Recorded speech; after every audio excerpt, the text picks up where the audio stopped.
Halo, assalamualaikum warahmatullahi wabarakatuh. Ini Waalaikumsalam. Raya Idul Fitri yang kedua, ada yang sejak kemarin yang merayakan Idul Fitri, tapi ini juga hari raya yang pertama bagi yang ikut merayakannya hari ini. Tapi apapun Anda merayakan hari raya Idul Fitri ini waktunya yang tepat buat kita untuk kembali meneruskan lanjutan ya, Bung Rocky ya. Ya, betul. Ya, Dan persahabatan manusia itu diatur pertama-tama justru oleh persahabatan di dalam komunitas-komunitas kultural. Nah, kehidupan keagamaan adalah komunitas kultural. Setelah itu baru kita masuk dalam komunitas negara melalui aturan konstitusi. Jadi selalu terhubung antara keinginan untuk menghargai manusia sebagai insan yang diasuh oleh aspek keadilan sosial yang basisnya adalah ayat-ayat suci, tapi juga insan yang diasuh oleh negara berdasarkan ayat-ayat konstitusi.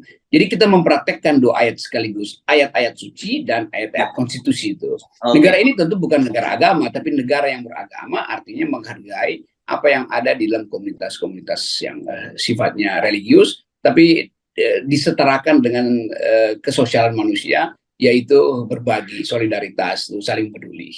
Yes, dan saya kira itu relevan sekali ya, karena kita baru saja meninggalkan Ramadan. Ramadan itu apa sih?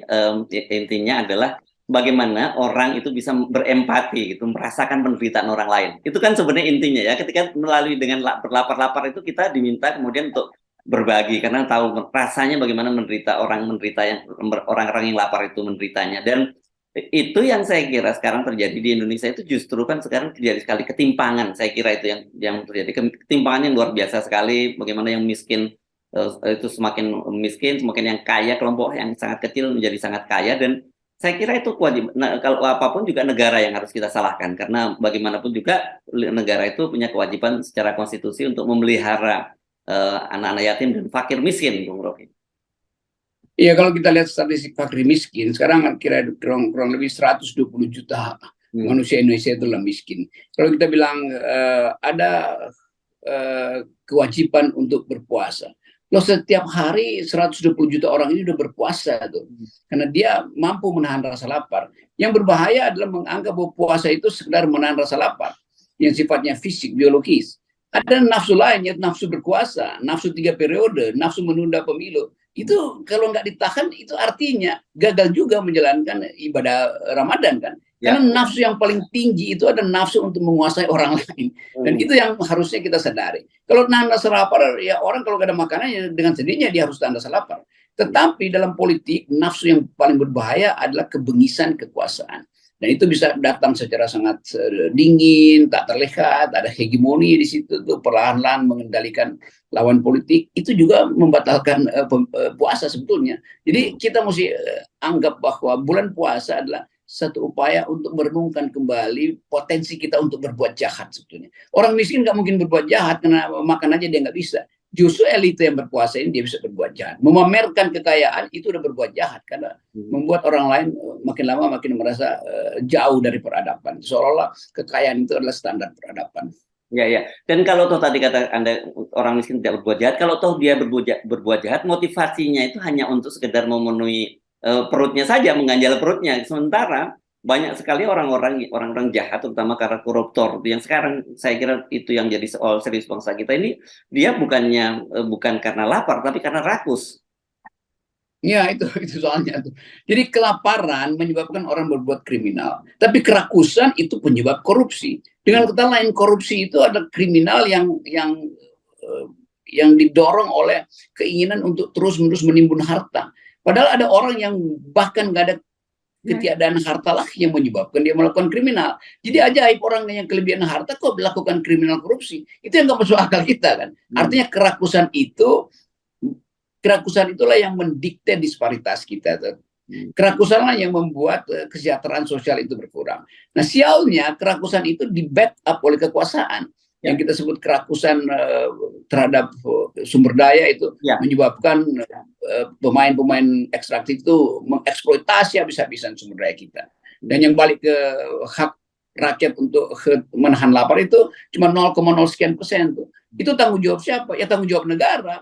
Karena negara membiarkan akumulasi berlangsung tapi gagal untuk menghasilkan distribusi kan. Itu prinsip dalam public policy kan begitu. Silahkan akumulasi tapi negara harus mampu untuk mendistribusikan akumulasi itu. Ya, jadi sebenarnya ya kalau kita lihat sekarang ini ada yang disebut sebagai kemiskinan struktural gitu ya, Bung Rocky ya. Dan mereka ini bukan bukan orang yang malas, bukan orang apa, tetapi sistem yang membuat itu mereka menjadi tetap miskin. Dan sementara di satu sisi orang menjadi yang sudah kaya sangat tambah kaya, dan itu ditopang oleh aturan-aturan, regulasi-regulasi yang dibuat oleh pemerintah dan parlemen.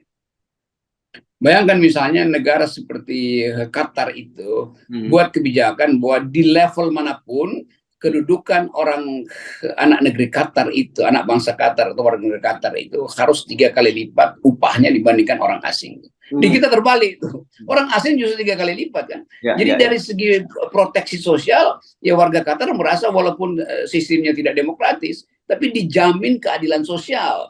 Yang bahkan dulu baru dibicarakan oleh John Rawls dalam etika politik. Qatar udah praktekkan itu. Dalilnya adalah tidak boleh seorang asing itu melampaui gaji dari orang Qatar sendiri dalam level yang sama. Bahkan harus 3 kali lipat orang Qatar lebih unggul dalam soal gaji. Itu supaya memelihara hak dasar rakyat Qatar tuh. Bukan menguntungkan yang ekspat, tapi yang ekspat juga mengerti, oh iya itu prinsip mereka kita hargai itu. Jadi saya kira itu masalahnya. Kenapa Indonesia kekayaan kita itu tidak terbagi merata pada rakyat, tapi justru disedot oleh segelintir oligarki. Karena etos tadi, kita balik lagi, etos sosial untuk menjamin hak warga negara itu diabaikan. Padahal konstitusi bilang hargai hak warga negara, makmurkan rakyat kita, bukan makmurkan rakyat asing. Kan itu terbalik-balik kan. Jadi sekali lagi soal etos kepemimpinan ini, presiden mesti mengerti bahwa konstitusi didesain untuk memakmurkan rakyat. Baru kalau ada surplus berdagang dengan rakyat asing. Ini sebaliknya, hak rakyat untuk memperoleh surplus dari ekstraktif industri, dari sumber daya kita, itu dialihkan menjadi keuntungan dari pekerja asing.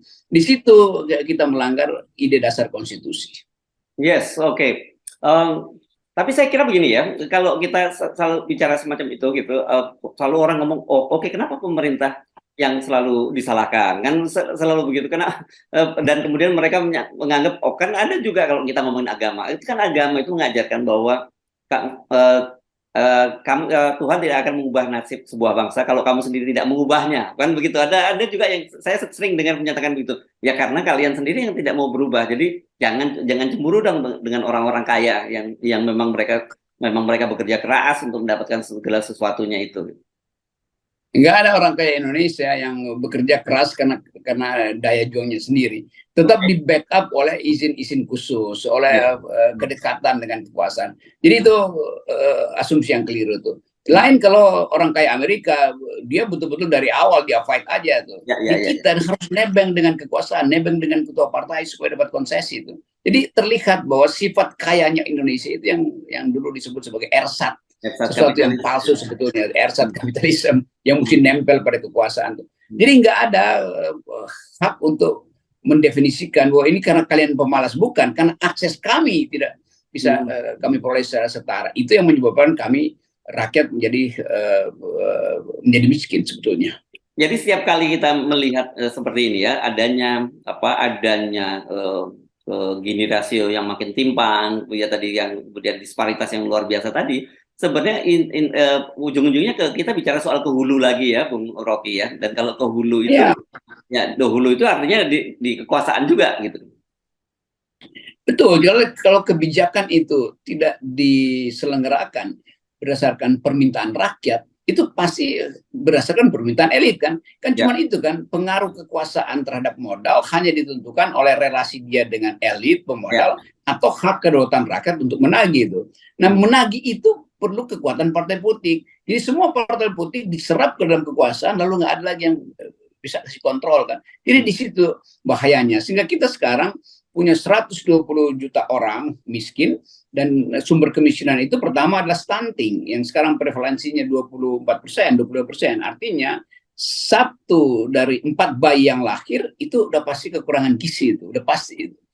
Lalu kita tambahkan lagi, bayi yang sama juga dibebani oleh 50 juta utang pemerintah Jokowi itu. Kan Sri Mulyani sendiri yang bilang bahwa setiap bayi yang lahir hari ini itu udah berutang 40 juta. Jadi desain kebijakan itu memang mengarahkan orang untuk jadi miskin dan berutang.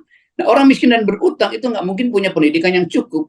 Dan karena itu semua ide tentang bonus demografi batal demi logika kebijakan sekarang kan. Jadi percuma membayangkan bahwa generasi depan itu akan ada bonus demografi kalau input kebijakan hari ini menyebabkan stunting 24% dan hutang 40 juta per kepala bayi yang lahir. Jadi bayinya itu sebelum dia lahir dia udah disiksa. Bayi itu udah bilang, mending saya nggak lahir, karena begitu saya lahir otak saya akan kekurangan nutrisi 40%. Mending saya nggak lahir, sebab kalau saya lahir saya akan bebani hutang yang tidak saya bayarkan. Jadi kalau bayi itu bisa bicara sebagai rasional sebagai makhluk rasional, si bayi mungkin milih ngapain gue lahir kalau akan bebani hidup gue nanti. Jadi itu soalnya. Jadi perhitungan keadilan sosial harus dimulai dari rahim perempuan. Itu baru bermutu perencanaan tentang yang disebut bonus demografi. Oke, nah tapi semua ini kelihatannya kita seperti sekarang ini seperti bergerak di labirin. Kalau kita bicara kemarin kita bicara soal kemungkinan negara gagal, kalau sekarang kita bicara soal disparitas yang makin tajam antara kaya dengan yang miskin dan sebagainya. Hulu-hulunya itu ada di soal di pemerintahan, bukan soal sistem politik. Kita bukan sistem apa yang lain-lain ya. Dari mana kita bisa memulai memotong mata rantai ya ini ya, apa ya sirkulasi yang saya seperti kita bergerak dalam labirin. Saya teringat pada waktu reformasi dulu kan ada seruan dari anak mahasiswa yang menyatakan potong satu generasi. Nah gitu. Saya jadi mikir ada benernya juga ya, mungkin mereka dulu berpikir tentang potong satu generasi itu gitu. Coba saya gambarkan keadaan negara yang mengandalkan diri pada sumber daya. Indonesia pasti nggak akan habis dalam 100 tahun. Tetapi bisa karena eksplosif berarti tiba-tiba habis. Yes. Dulu ada sebuah negara kecil di Pasifik itu namanya Nauru. Ya, Nauru itu negara terkaya di dunia. Tiba-tiba dalam 20 tahun sumber daya habis. Sekarang negara itu negara termiskin. PBB mau evakuasi rakyatnya dari situ. Bekas-bekas mobil bergelimpangan di situ, nggak ada lagi kemampuan untuk menghidupkan ekonomi di situ. Jadi Indonesia juga bisa masuk jebakan itu. Sumber daya kita banyak betul, tetapi kalau dia dikuras dengan disparitas yang tinggi, hak rakyat untuk memperoleh keadilan itu yang dibebankan oleh konstitusi hilang. Kan masalahnya seluruh ekonomi kita kalau kita hitung dia hanya dinikmati oleh 4%. Nggak ada soal. Tapi kalau yang 4% itu parkir uangnya di Singapura, siapa yang mau ambil? Sementara sistem ekonomi dunia itu betul-betul footloose. Footloose artinya nggak ada jejak. Kita nggak bisa tahu ini punya siapa sebetulnya. Karena bisa dikonversi berbentuk papers kan. Jadi sekali lagi kemampuan kita untuk memberi harapan tergantung pada kemampuan pemimpin-pemimpin kita untuk mendalilkan bahwa negara ini didesain secara sosialistis, bukan kapitalistis. Ya, saya jadi teringat dengan ucapan dari Gubernur Maluku Utara ketika Pak Jokowi mengklaim bahwa ini pertumbuhan ekonomi Maluku Utara tertinggi di dunia 27% gitu. Dan kemudian dia ternyata menjawab bahwa itu tidak ada dampaknya sama sekali. Nah, saya kira tragedi Nauru itu bisa terjadi dimulai itu dari kawasan-kawasan di Indonesia Timur yang punya tambang-tambang nikel di sana ya, Bung Rocky ya.